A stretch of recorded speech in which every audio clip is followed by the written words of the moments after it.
तहज्जुद की नमाज पढ़ने के लिए बाहर आएंगे तो उन्हें बेरहमी से मार दिया जाएगा। दूसरी ओर महान अल्लाह रब्बुल आलमीन ने फरिश्ते जिब्राइल को पैगंबर मोहम्मद सल्लल्लाहु अलैहि वसल्लम के घर भेजा। फरिश्ते जिब्राइल अलैहिस्सलाम आए और हज़रत मोहम्मद सल्लल्लाहु अलैहि वसल्लम को नींद से जगाया और कहा, हे रसूल अल्लाह, इस घर में अब एक पल भी रहना संभव नहीं है। काफिर योद्धाओं ने आपके घर को घेर लिया है। जब आप घर से बाहर निकलेंगे तो वे आपको मार डालेंगे, इसलिए आपको अभी इस घर को छोड़कर मदीना की ओर हिजरत करनी होगी। ये कहकर जिब्राइल अलैहिस्सलाम गायब हो गए। हजरत मोहम्मद सल्लल्लाहु अलैहि वसल्लम के पास ही हजरत अली रजी अल्लाह अन्हु सो रहे थे, इसलिए पैगंबर मोहम्मद सल्लल्लाहु अलैहि वसल्लम ने अली रजी अल्लाह अन्हु को जगाया और कहा, हे अली, अल्लाह ताला की ओर से वही आई है, मुझे मदीना की ओर हिजरत करनी होगी। यहाँ अब एक पल भी रहना संभव नहीं है। अबू जहल के नेतृत्व में कुछ काफिरों ने मेरे घर को घेर लिया है। नबी की बात सुनकर अली रजी अल्लाह अन्हु ने कहा, हे रसूल अल्लाह, आप एक पल भी देर न करें, आप मदीना की ओर यात्रा शुरू करें। मैं आपकी जगह आपकी चादर ओढ़कर सो जाऊंगा। सुबह काफिर सैनिक आकर मुझे मोहम्मद सल्लल्लाहु अलैहि वसल्लम समझकर टुकड़े टुकड़े कर देंगे, लेकिन मुझे इसमें जरा भी दुख नहीं होगा। मैं बल्कि आनंद महसूस करूंगा कि मेरे माध्यम से अल्लाह ताला ने अपने नबी की रक्षा की है। इसके बाद हजरत मोहम्मद सल्लल्लाहु अलैहि वसल्लम ने घर का दरवाजा खोला और एक मुट्ठी रेत हाथ में लेकर सामने की ओर फेंकी।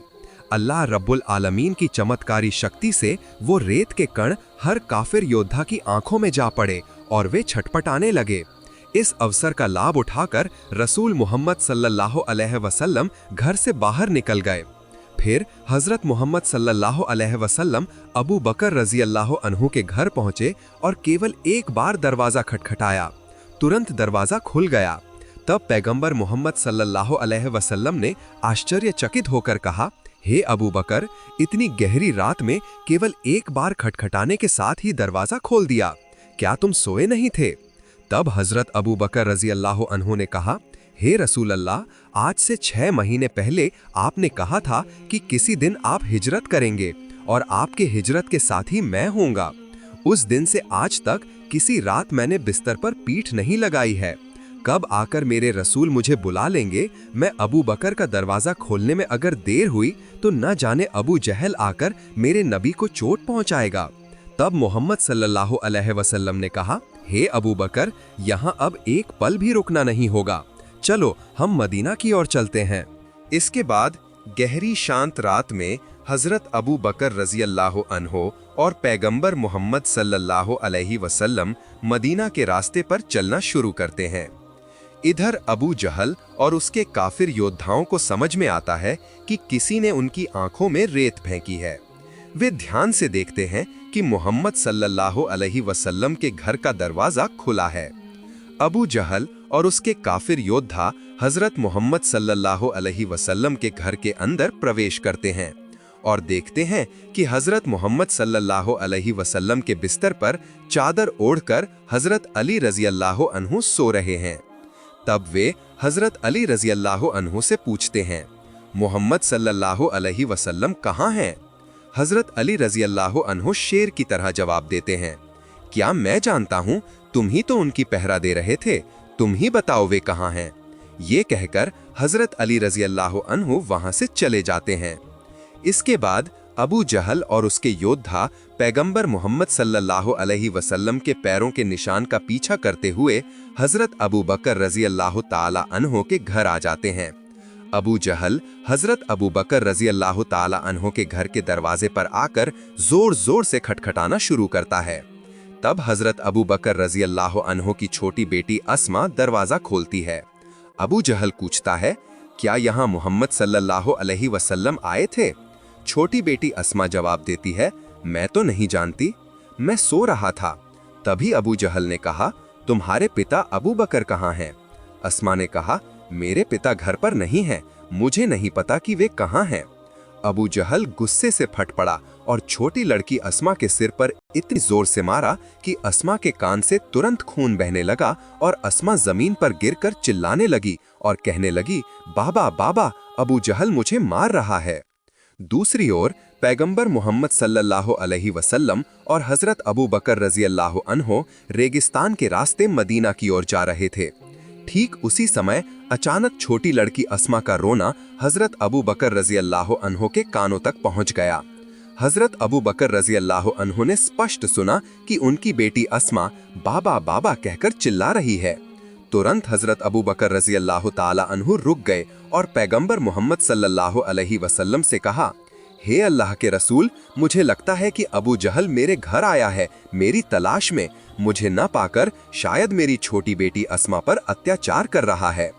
तब पैगंबर मोहम्मद सल्लल्लाहु अलैहि वसल्लम ने कोमल स्वर में कहा, हे अबू बकर, क्या तुम घर वापस जाना चाहते हो?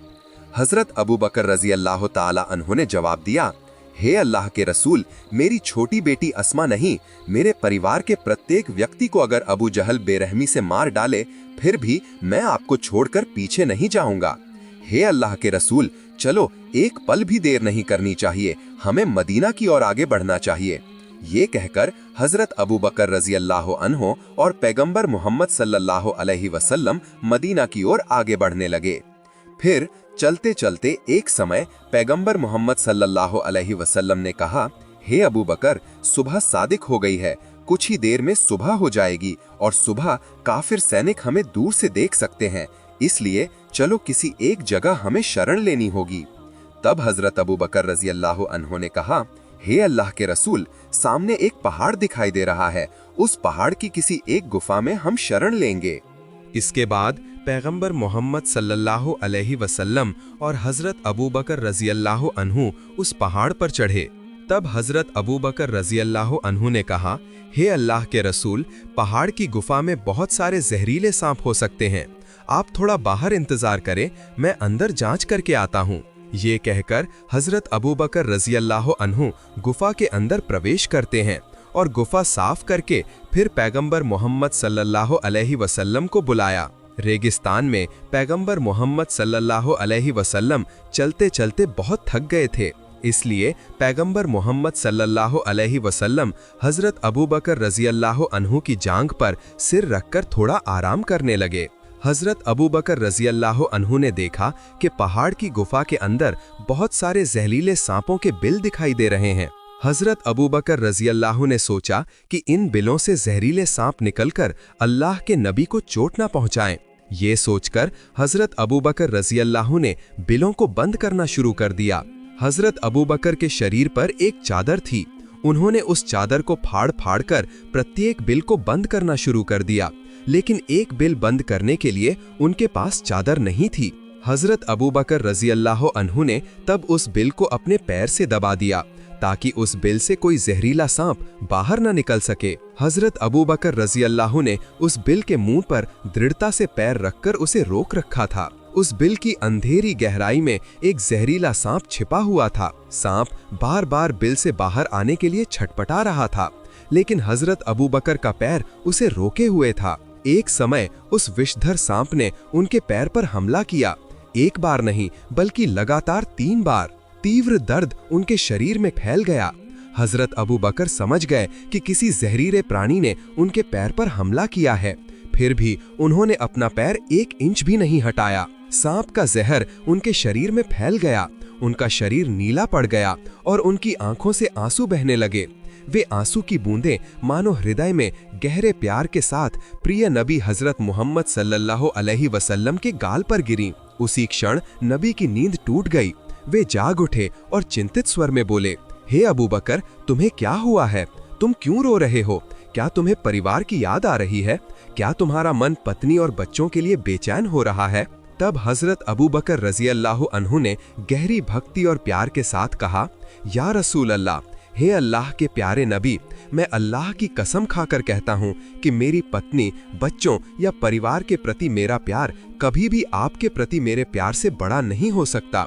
मैं रो रहा हूँ क्योंकि शायद किसी जहरीले सांप ने मेरे पैर में काट लिया है। ये सुनकर प्रिय नबी सल्लल्लाहु अलैहि वसल्लम ने तुरंत हजरत अबू बकर के पैर पर अपनी मुबारक जुबान की लार लगा दी। अल्लाह रब्बुल आलमीन की असीम कुदरत से पल भर में हजरत अबू बकर सांप के जहर से पूरी तरह मुक्त हो गए। उसी समय अबू जहल के नेतृत्व में काफिर बाहर ही उस पहाड़ पर पहुंच गए। उन्होंने नबी मोहम्मद सल्लल्लाहु अलैहि वसल्लम और हजरत अबू बकर रजी अल्लाह अन्हु के पैरों के निशान का पीछा करते हुए उस पहाड़ की गुफा के पास आ गए और वे एक दूसरे से कहने लगे, क्या बात है, यहाँ से आगे पैरों के निशान नहीं दिख रहे हैं। अबू जहल ने उन्हें आदेश दिया, तुम इस पहाड़ की अच्छी तरह तलाशी लो, निश्चित रूप से मोहम्मद सल्लल्लाहु अलैहि वसल्लम इसी पहाड़ के अंदर छिपे हुए हैं, उन्हें मिलते ही तुम मार डालना। इसके बाद अबू जहल के योद्धाओं ने पहाड़ की तलाशी शुरू कर दी। वे तलाशी करते करते एक समय उस गुफा के सामने पहुंच गए जिस गुफा में नबी मोहम्मद सल्लल्लाहु अलैहि वसल्लम और हजरत अबू बकर रजी अल्लाह अन्हु ने शरण ली थी। महान अल्लाह रब्बुल आलमीन के आदेश से उस पहाड़ की गुफा के मुंह पर एक मकड़ी ने जाला बुना और एक कबूतर ने उस पहाड़ की गुफा के मुंह पर घोंसला बनाकर अंडे देना शुरू कर दिया। अबू जहल के दो काफिर योद्धा उस गुफा के पास आते हैं। एक काफिर योद्धा कहता है, मैं निश्चित हूं कि इसी गुफा के अंदर मोहम्मद और अबू बकर घुसे हैं। दूसरा काफिर योद्धा कहता है, अरे मूर्ख, इस गुफा के अंदर इंसान कैसे घुसेगा? क्या तुम नहीं देख रहे हो कि इस गुफा के मुंह पर मकड़ी का जाला है और गुफा के सामने एक कबूतर अंडे दे रहा है? जब कोई व्यक्ति इस गुफा के अंदर प्रवेश करेगा तो वो कबूतर तुरंत उड़ जाएगा और मकड़ी का जाला टूट जाएगा। अबू जहल के योद्धाओं ने पूरे पहाड़ की तलाशी ली, लेकिन नबी मोहम्मद सल्लल्लाहु अलैहि वसल्लम को नहीं ढूंढ पाए। तब उन्हें विश्वास हो गया कि नबी मोहम्मद सल्लल्लाहु अलैहि वसल्लम यहाँ नहीं हैं। ये सोचकर वे वहां से लौट गए। उसके बाद जब अबू जहल के काफिर योद्धा वहां से चले गए, तब नबी मोहम्मद सल्लल्लाहु अलैहि वसल्लम और हजरत अबू बकर रजी अल्लाह अन्हु उस पहाड़ की गुफा से बाहर आए और मदीना की ओर फिर से यात्रा शुरू की। तेज गर्मी में तपते रेगिस्तान में चलते चलते वे बहुत थक गए। नबी मोहम्मद सल्लल्लाहु अलैहि वसल्लम ने कहा, हे अबू बकर, देखो तो सामने कोई घर दिख रहा है क्या? हम बहुत भूखे और प्यासे हैं। अगर सामने कोई घर दिख जाए तो वहां से हमें कुछ खाना या पानी मिल सकता है। तब हजरत अबू बकर रजी अल्लाह अन्हु ने कहा, हे रसूलुल्लाह, इस रेगिस्तान में तो कोई घर नहीं दिख रहा है, लेकिन वो जो थोड़ी दूर पर एक घर जैसा कुछ दिख रहा है, चलिए हम उस ओर आगे बढ़ते हैं। फिर कुछ दूर आगे जाने के बाद नबी मोहम्मद सल्लल्लाहु अलैहि वसल्लम और हजरत अबू बकर रजी अल्लाह अन्हु उस घर के पास पहुंचे और वे बहुत आश्चर्यचकित हुए। आसपास कोई घर नहीं था। ऐसे सुनसान रेगिस्तान में ये घर कहां से आया? इतना कुछ न सोचते हुए नबी मोहम्मद सल्लल्लाहु अलैहि वसल्लम और हजरत अबू बकर रजी अल्लाह अन्हु उस घर के अंदर प्रवेश कर गए। नबी मोहम्मद सल्लल्लाहु अलैहि वसल्लम ने कहा, हे अबू बकर, देखो तो घर में कोई है क्या? तब हजरत अबू बकर रजी अल्लाह अन्हु ने कहा, घर में कोई है क्या? हम दो मुसाफिर हैं, हम बहुत प्यासे और भूखे हैं।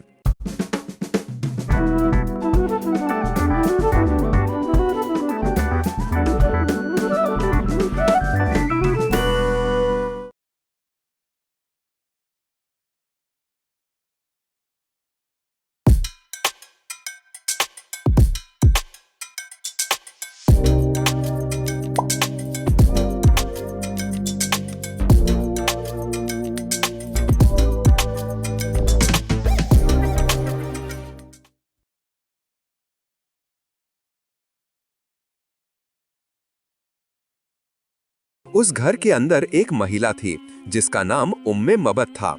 उम्मे मबद ने घर से उत्तर दिया, आप लोग कहां से आए हैं?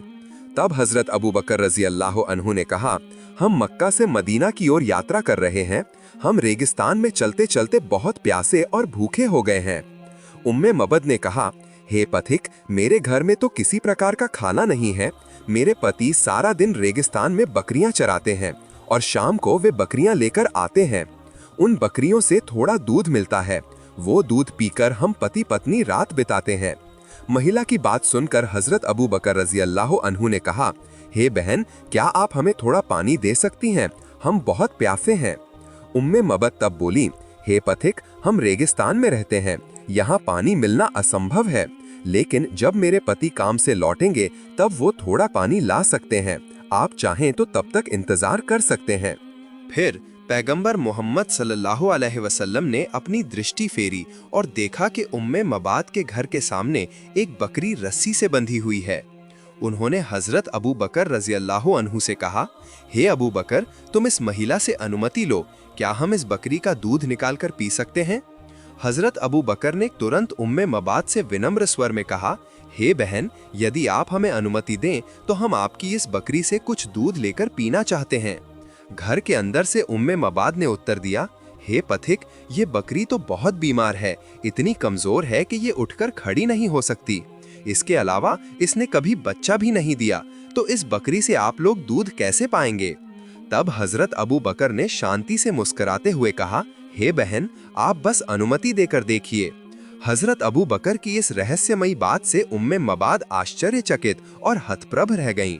एक बकरी जो इतनी बीमार है कि खड़ी नहीं हो सकती, जिसने कभी बच्चा नहीं दिया, उस बकरी से दूध मिलने की बात, ये असंभव बात सुनकर उनका मन विचलित हो उठा।